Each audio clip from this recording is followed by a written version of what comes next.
pessoal, aqui é Ana Flávia, professora de Ciências e Biologia, e nesse vídeo eu vou explicar um pouquinho sobre temperatura. Então lembre-se de se inscrever, deixar o seu like, assim você me ajuda a fazer este canal crescer e compartilhar esse vídeo com aquele amigo que está precisando dessas dicas.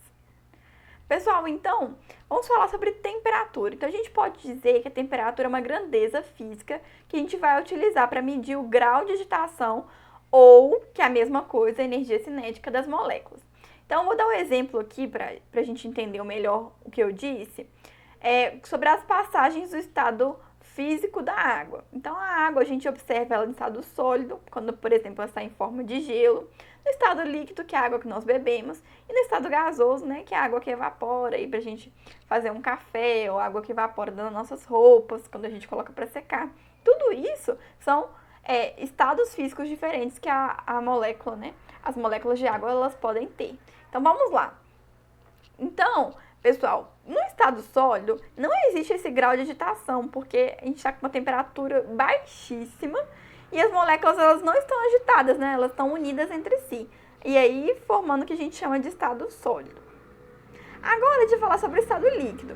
Então, quando a água está no estado sólido, em formato de gelo, né? Em forma de gelo, e aí a gente ganha temperatura, essa temperatura, pessoal, ela vai fazer com que as moléculas de água que estão ali, elas ganhem agitação, elas afastem uma das outras, ganhem movimento, e aí a gente vai ter o estado que a gente chama líquido. Quando a temperatura aumenta ainda mais, ela vai passar do estado líquido para o gasoso. E assim, as moléculas vão ter um grau ainda maior de agitação, ou seja, vão ter uma maior temperatura.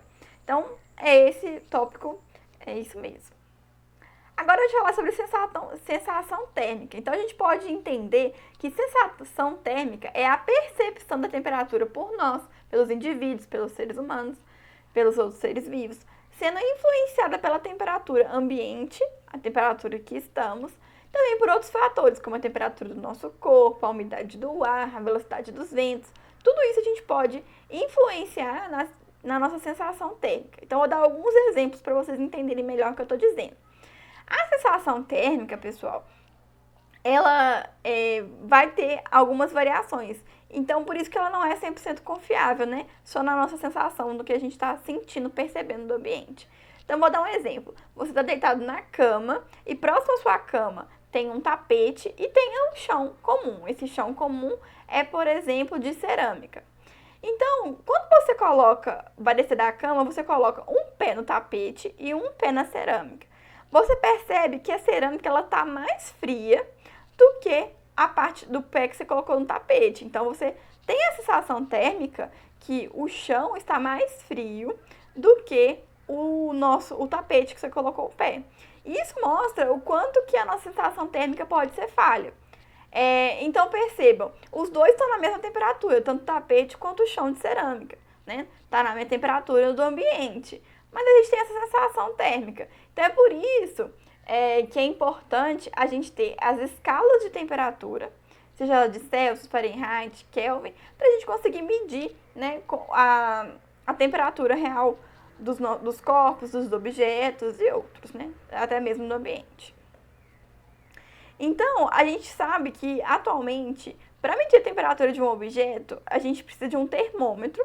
E esses termômetros que a gente utiliza para medir a temperatura, elas podem estar em 3 escalas diferentes, que é a escala Celsius, que é a que a gente utiliza em graus Celsius, em Kelvin ou em Fahrenheit. A escala Celsius, que a gente utiliza bastante, ela foi descrita por um cara que chama Andreas Celsius. Então, ele foi o primeiro a definir as temperaturas de fusão e ebulição da água a partir do nível do mar. Então, o que ele fez? Ele pegou um termômetro e colocou na água, e aí ele colocou que 0 seria a parte inicial, onde estava. E a parte em que a água ela vai evaporar, ele marcou como 100 graus. Então, a gente tem, a marca 0 como o tempo de fusão, onde a água vai solidificar, e 100 de ebulição. E o que ele fez? Ele mediu essas duas coisas, em 0 graus e a 100 graus. E entre esse espaço, né, da temperatura solidificar e ebulir, né? Ele marcou 100 partes iguais.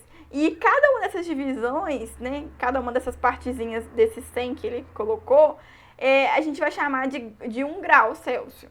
Então, a gente vai ter aí uma escala de 100 graus Celsius. Além disso, nós temos a escala chamada de Fahrenheit. Então, a escala de Fahrenheit, ela foi criada por um cara chamado Daniel Gabriel Fahrenheit, e tem como os pontos fixos de temperaturas, tanto de fusão de 32 e de ebulição de 212, né? Então, eles vão estar sempre associados a isso. Então, no Celsius, a gente sabe que a temperatura de fusão é de 0 graus e a de ebulição é de 100 graus. Aqui a gente já pode dizer que é a temperatura de fusão, onde vai solidificar em 32 e a que vai ebulir em 202. Isso a gente está falando da temperatura da água. Além desses dois tipos de escalas, nós vamos ter uma terceira, chamada de escala Kelvin. Então, ela foi criada por um físico chamado de William Thomson e chamada de Lord Kelvin, por isso que ganhou esse nome de escala Kelvin. Então, a gente fala que é uma escala centígrada, que é parecida com a que a gente tem em Celsius, né, que apresenta 100 divisões iguais entre o ponto de fusão e de ebulição, sendo diferente da Celsius, porque a temperatura que vai ter a fusão, né, a solidificação da água, é a de 273 kelvins. E a que vai ter ebulição, ou seja, vai começar a evaporar, é a de 773 kelvins. Então, e um fator importante dessa escala é que ela não vai admitir valores negativos, tá? Então, vai ter sempre valores que são absolutos, né? Valores que são aí de maneiras sempre de 0 para cima. Ela não vai ter de 0 para baixo.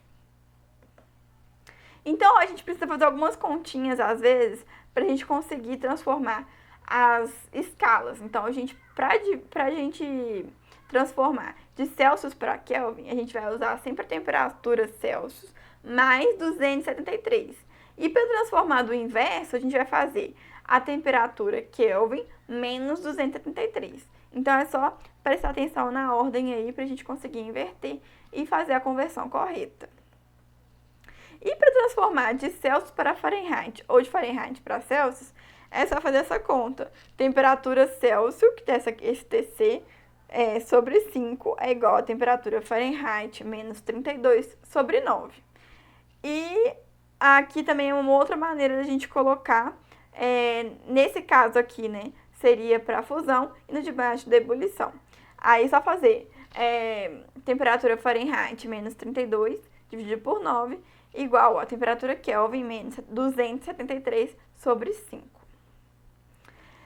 Então, pessoal, a gente sabe que a temperatura C é a temperatura em graus Celsius, a TK é a temperatura em Kelvin e a TC é a temperatura em Fahrenheit, tá? São essas as nossas siglas, né, para determinar cada uma das nossas escalas, né, dos termômetros que a gente pode ter.